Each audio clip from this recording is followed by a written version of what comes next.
Seumpama biji sesawi yang ditabur. Shalom saudara Tuhan, kembali kita belajar dalam renungan pagi hari ini, dan ini bagian yang terakhir kita membahas tentang ibadah atau safeguard. Dan pagi ini kita akan melihat secara cepat bahwa dalam kondisi kita harus beribadah atau tidak hadir dalam sebuah gereja dan tetap di rumah, itu pun kita tetap bisa beribadah. Saya akan bacakan ayatnya lebih dahulu di dalam firman Tuhan, Keluaran yang ketiga ayat yang ke-12. Lalu firman-Nya, bukankah aku akan menyertai engkau? Inilah tandanya bagimu bahwa aku akan mengutus engkau apabila engkau telah membawa bangsa itu keluar dari Mesir, maka kamu akan beribadah kepada Allah di gunung ini. Saudaraku yang kasih Tuhan, kemarin saya sampaikan tentang persembahan tubuh di dalam Roma 12 ayat yang pertama. Karena itu saudara-saudara, demi kemurahan Allah aku menasihatkan kamu supaya kamu persembahkan tubuh sebagai persembahan yang hidup, yang kudus, dan yang berkenan kepada Allah, itu adalah ibadahmu yang sejati.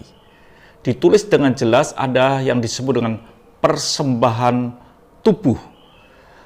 Jadi saudara kasih Tuhan, tubuh kita itu artinya bahwa kegiatan, tindakan, atau perilaku kita itu merupakan sebuah perjalanan dari ibadah.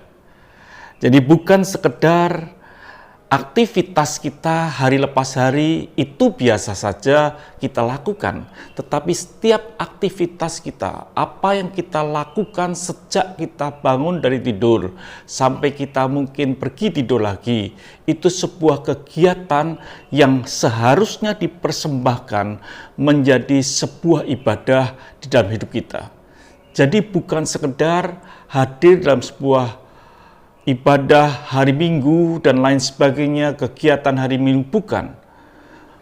Hari Minggu, pertemuan jemaah itu hanya sebagian kecil dari yang disebut dengan ibadah. Hanya sebagian kecil, maksimal mungkin 2 jam atau 2 jam setengah.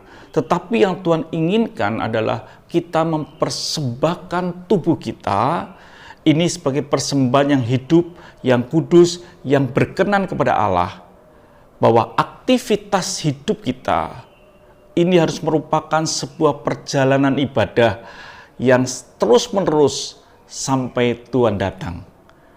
Kalau kita melihat seperti ini, maka sesungguhnya kita bisa beribadah walaupun mungkin kita tidak harus ke gereja karena situasi COVID pada bulan-bulan ini atau ada masa ini. Jadi jangan kita berkecil hati dan kita berkata sudah lama kita tidak beribadah ke gereja dan rasa hati tidak enak. Bukan seperti itu.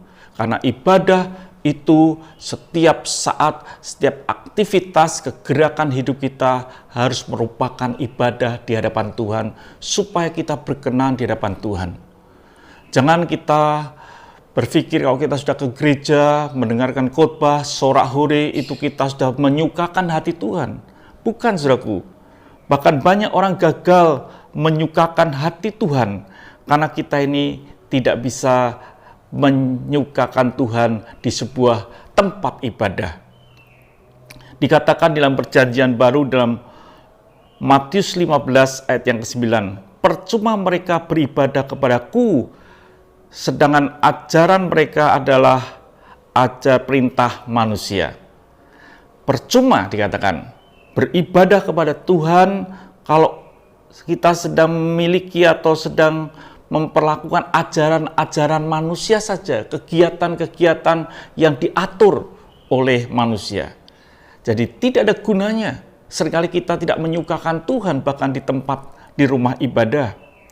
Yesaya 29 ayat yang ke-13, dan Tuhan telah berfirman, oleh karena bangsa ini datang mendekat dengan mulutnya dan memuliakan aku dengan bibirnya, padahal hatinya menjauh daripadaku, dan ibadah kepadaku hanya perintah manusia yang dihafalkan. Jadi saudaraku yang Tuhan, ternyata kalau kita berpikir beribadah ke gereja itu menyukakan hati Tuhan, itu hanya bagian kecil saja dan kita bisa mengalami kegagalan. Kita bisa memuliakan Tuhan dengan bibir kita, tapi hati kita jauh daripada Tuhan. Jadi saudaraku yang Tuhan, di akhir pembahasan tentang ibadah, saya ingin menekankan, ibadah itu setiap hari di dalam hidup kita, segala aktivitas hidup kita, itu merupakan ibadah yang dipersembahkan sebagai persembahan yang hidup, yang kudus, dan yang berkenan di hadapan Tuhan. Itulah ibadah yang sejati. Buatlah saudaraku yang Tuhan, hidup saudara beribadah setiap hari. Di saat saudara bangun dan bisa menikmati hari yang baru, saudara bisa mulai beribadah. Saudara melakukan sesuatu yang baik untuk Tuhan. Itulah ibadah yang sejati. Buatlah Tuhan bersuka-suka lewat kehidupan saudara, lewat persembahan daripada tubuh aktivitas saudara, maka kita akan menikmati anugerah dan berkat Tuhan. Tuhan memberkati saudara, sampai jumpa esok dengan tema yang lain. Tetap semangat di dalam Tuhan dan sungguh-sungguh mengasihi Tuhan dan harapkan sesuatu yang besar datang daripada Tuhan. Tuhan memberkati.